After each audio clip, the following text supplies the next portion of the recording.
Now that I've got my character and his textures all set up in Blender, I think I will start doing my character's hair. So there we go, textures are all set up.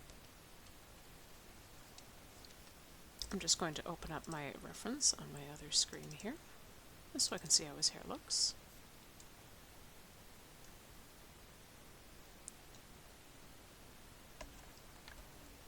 So to start off the hair, I'm going to add curve, circle. I'm going to make a new collection for the hair curves.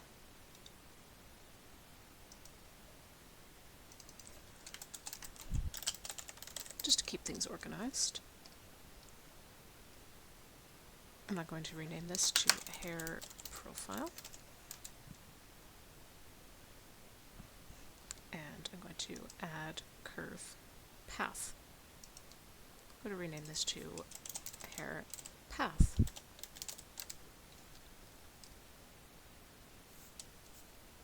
Now I'm just going to turn off my character real quick so we can see what we're doing.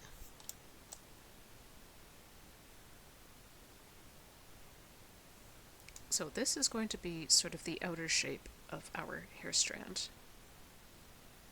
You might remember this process from the key assignment. So I'm going to take my path, I'm going to go down to the data here, the little green icon. Scroll down to geometry, open that up. In the bevel section, I want my bevel to be an object, and the object I want it to be is my hair profile. You'll see now it takes on a circular shape following the circle, and I will fill caps in this case. I'm going to scoot my hair profile out of the way here so I can see what I'm doing, and I'm going to look at a top view. I want to change the shape. I don't want my hair to be a perfect circle. So I'm going to go into edit mode on the hair profile. And to get more points to work with, you can do a right click and subdivide. Here we go. And now I want to change the shape of this.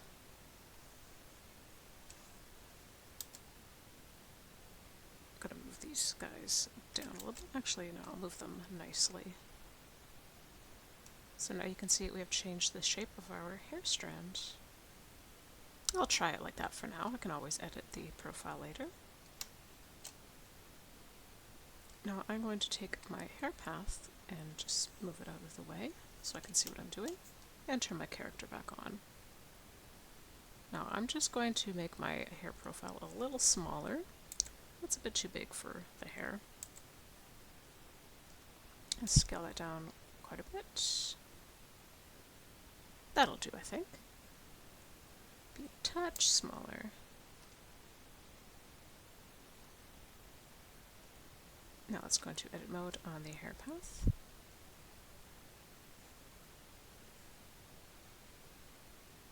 There we go, our first hair strand, one of many.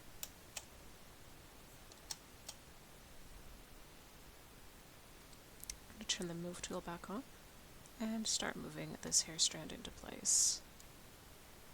If you would like to scale a part of your hair strand, you can use Alt-S.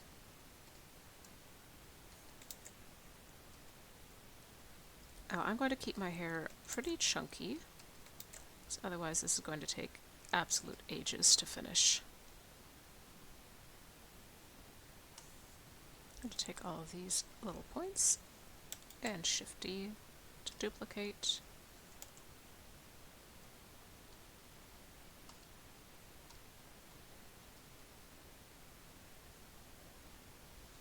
Don't forget you can rotate these as well if you need to.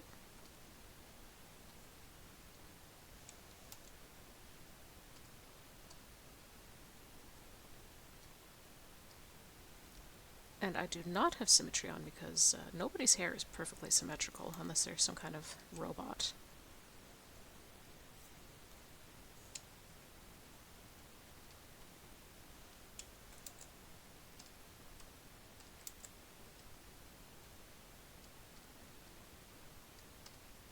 So there's the start of my character's head hair.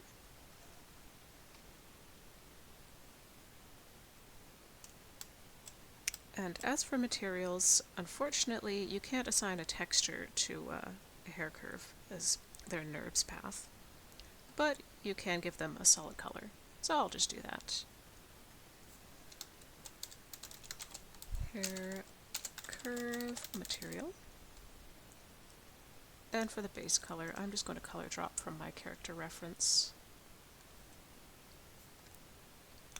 Or won't let me color drop on another monitor, that's okay. I'll just assign it manually then. About sort of a reddish, brownish. There we go, let's see how that looks. Not quite. Okay, well now I can color drop. Bit too light. I'm going to turn up the roughness. All the way up, I think.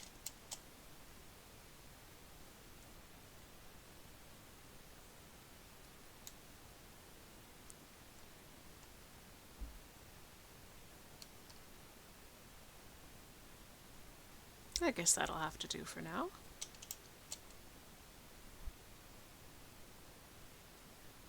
I think I'm also going to do a few hairs on a character's beard.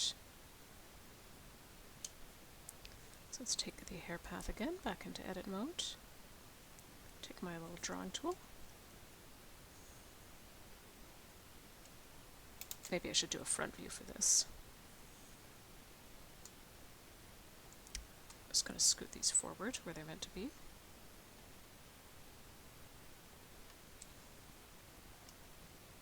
And shove this into his face.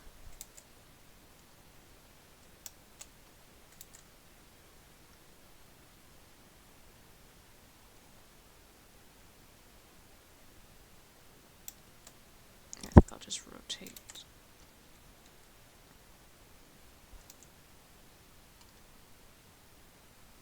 Is that? There we go, that's facing the way I want it to.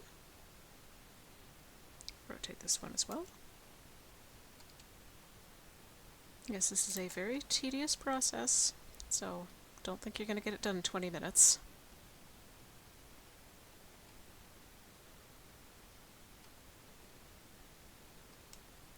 There we go, one of many curves done.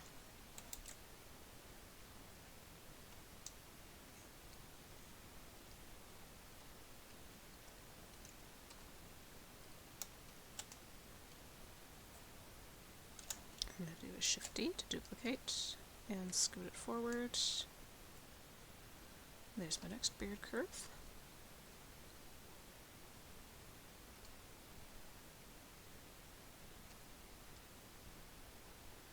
And the process will be the same if your character, has a mustache like mine, or sideburns, or whatever.